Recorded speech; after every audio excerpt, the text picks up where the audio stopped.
Hello everyone, আসসালামু আলাইকুম। কী অবস্থা সবার? It's me Shamima from Shamima diary. আসলাম পহেলা বৈশাখ উপলক্ষে নতুন একটা ব্লগ ভিডিও নিয়ে।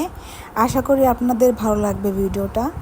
আমাদের বাড়ির পাশে বেসিক্যালি চলে এসেছিলাম আমরা একটু ঘুরতে নদীর পাড় দিকে।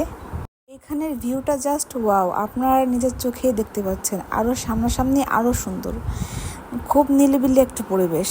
বসে আমরা অনেকক্ষণ আড্ডা দিয়েছি, অনেক পিকচার তুলেছি, ভিডিও করেছি, শর্ট নিয়েছি। এরকম আরও অনেক ইন্টারেস্টিং ভিডিও আসবে আপনাদের সামনে। আমার আইডিটা নতুন, আপনারা যদি আরও এরকম ইন্টারেস্টিং ভিডিও দেখতে চান তাহলে আমার ইউটিউব চ্যানেলে সাবস্ক্রাইব করবেন, লাইক দিবেন, সাপোর্ট করবেন অ্যান্ড কমেন্ট করবেন। মেঘলা দিনে এবং মেঘলা আকাশের নিচে এইভাবে বসে থেকে ন্যাচারাল ভিউ দেখার অন্যরকম শান্তি। আকাশ দিয়ে পাখিরা কি সুন্দর উড়ে যাচ্ছে দেখুন। তারপর দেখতে দেখতে সন্ধ্যা হয়ে গেল। এখন মনে হলো যে আমরা একটু কিছু খাওয়া দাওয়া করে আসি। আমাদের এখানে খুব ফেমাস একটা চটপটি বা ফুচকার দোকান আছে, ওইখানে চটপটি আমার খুব পছন্দ। তো আমার জামাইকে বললাম চলো আমরা ওইখানে চলে যাই। তো যেই কথা সেই কাজ, চলে আসলাম চটপটির দোকানে এবং আমরা দুজনেই চটপটি খেলাম। তারপরে চলে গেলাম বাসায়। এরকম আরও সুন্দর সুন্দর ভিডিও দেখতে আমার চ্যানেলের পাশে থাকুন। ততক্ষণ ভালো থাকুন, সুস্থ থাকুন। আল্লাহ হাফেজ।